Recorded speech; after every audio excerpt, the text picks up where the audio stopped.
Et du coup, comme elle prend le relais en latin, ça permet aussi d'ouvrir davantage l'offre à l'UDA autour de l'Antiquité, et notamment d'aller faire un tour du côté grec, essentiellement gréco-latin, gréco-romain, avec un autre collègue que j'ai pu intégrer, et je l'en remercie aussi, même s'il n'est pas là, c'est Frédéric Dewey. Donc on s'est dit qu'on allait proposer en complément du cours de latin un parcours mythologique avec quelques conférences, quelques points ciblés qu'on va traverser ensemble.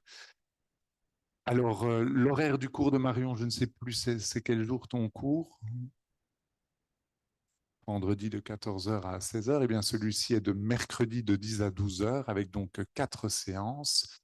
Vous avez les titres sur le site de l'UDA, on les retrouve. Je les ai remis là et je vais en dire quelques mots. Alors, un petit mot d'abord sur qui, avec qui vous allez avoir affaire. Alors, Frédéric Dewey, vous voyez, il a l'air sympathique. Il est bien sympathique, je confirme, qui a une belle expérience aussi dans le domaine de l'enseignement, puisqu'il est le responsable du secteur langue ancienne au niveau du CEGEC, donc au niveau de, on va dire, de l'enseignement libre en Belgique francophone. C'est lui qui est, on va dire, coordinateur ou collaborateur aussi, coordinateur et qui vient voir les nouveaux profs engagés, qui leur donne des conseils, ce genre de choses, et qui est bien impliqué dans les réformes actuelles aussi. Il est également collaborateur scientifique à l'UC Louvain, avec une expertise à plus pointue sur tout ce qui traite des symboles dans les textes antiques, dans l'Énéide et dans ce type de textes, symboles mythologiques, mais aussi leur permanence actuelle dans l'art et dans la culture, on va dire, plus populaire.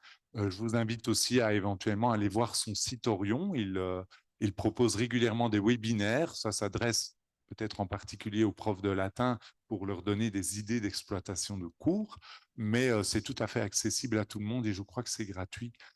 Donc voilà, ça en complément, quelques webinaires par année sur son site Langue ancienne. Et alors lui donc va vous proposer deux des conférences sur les mythes de création et les mythes liés à la démesure. J'en reparlerai juste après.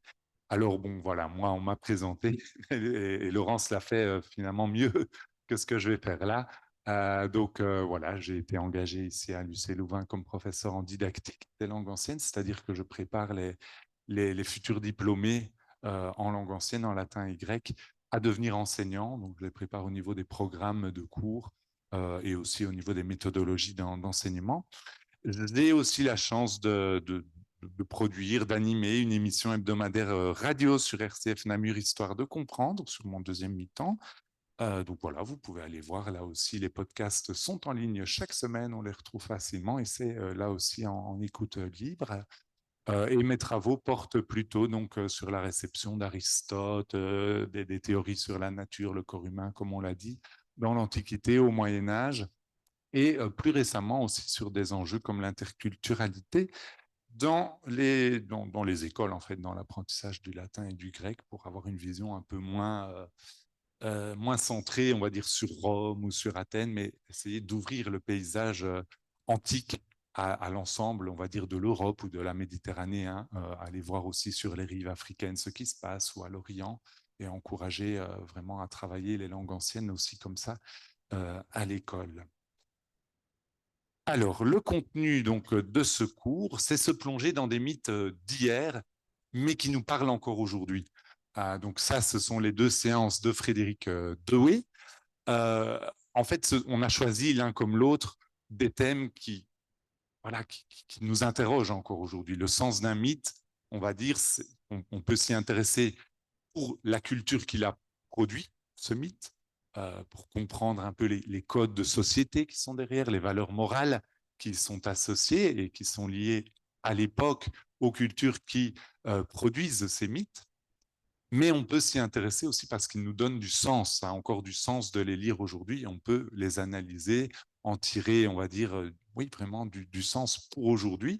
Alors en particulier sur des thèmes qui nous concernent, tout ce qui traite des mythes de création de la nature, de l'univers, des cosmogonies. Alors j'ai illustré ça avec Ouranos, hein, voilà, Ouranos et Gaïa à l'origine, le ciel, la terre, voilà. Mais il y a beaucoup de récits différents qui peuvent être exploités et que Frédéric exploitera très bien.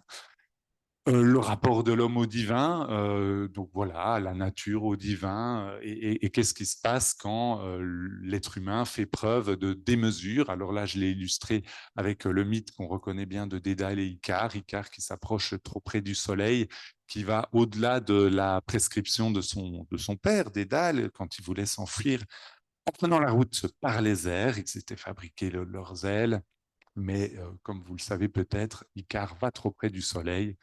Et donc, patatras, évidemment, c'est la chute d'Icare. Et donc, là aussi, il y a beaucoup de mythes liés à la démesure, liés au supplice de Tantale, Sisyphe.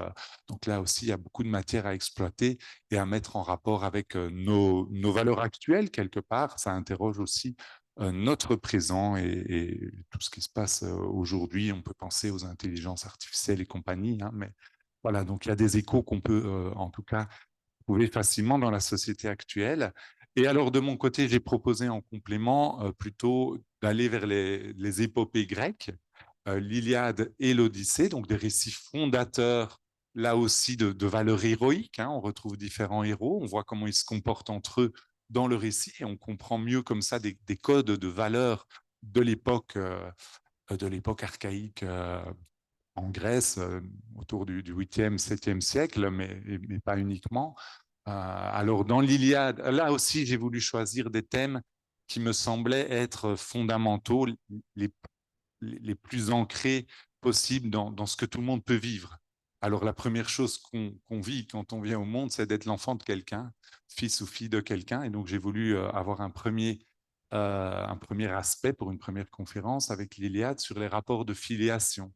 Donc, ça peut être, dans ce cas-ci, si on prend le héros principal, Achille, voir comment ça se passe, son rapport de filiation par rapport à son père, Pélée, par rapport à sa mère, qui est une nymphe, donc avec ses origines un peu divines aussi, comment il se présente dans son fil générationnel par rapport aux autres héros. On peut mettre en contrepoint Hector, qui meurt à la fin, avec aussi son père qui vient pleurer sur sa tombe.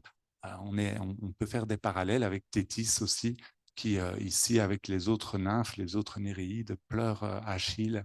Donc on verra un peu, voilà. C'est une clé de lecture que je vous propose pour entrer dans l'Iliade, qui est évidemment en regorge de tas d'interprétations possibles. Et pareil avec l'Odyssée, donc j'ai dit être fils ou fille de. Un autre rapport qui me paraît assez fondamental, c'est le rapport masculin-féminin, et on a essentiellement des textes qui mettent en scène des héros plutôt masculins. J'ai voulu prendre un peu voilà, une autre illustration pour la deuxième conférence en mettant l'accent sur les personnages féminins que Ulysse donc rencontre dans son Odyssée sur le retour de Troie. Je pense à Calypso, je pense à Circé, je pense à Nausicaa, à Pénélope, sa femme qui l'attend. Et donc là aussi, une lecture de l'Odyssée à partir de ces personnages et des rapports qui unissent les héros et les personnages de l'Odyssée entre eux. Voilà. Alors, je terminerai, je pense qu'on est dans les temps. Voilà, aussi, il reste des questions, c'est parfait. Pourquoi s'inscrire? Alors, ça fait un peu promotionnel, hein, mais ne le prenez pas comme ça, mais quelques bonnes raisons qui peuvent vous donner envie de vous inscrire ou de suivre ce cours et celui de Marion. Donc, celui-ci est vraiment, je pense, un complément du cours de Marion. Donc, qu'on se comprenne bien, il n'a pas vocation l'un de remplacer l'autre. Ils sont très différents l'un de l'autre. L'un est plutôt dans la langue latine et donne un accompagnement pour entrer dans les textes et les inscriptions latines, etc.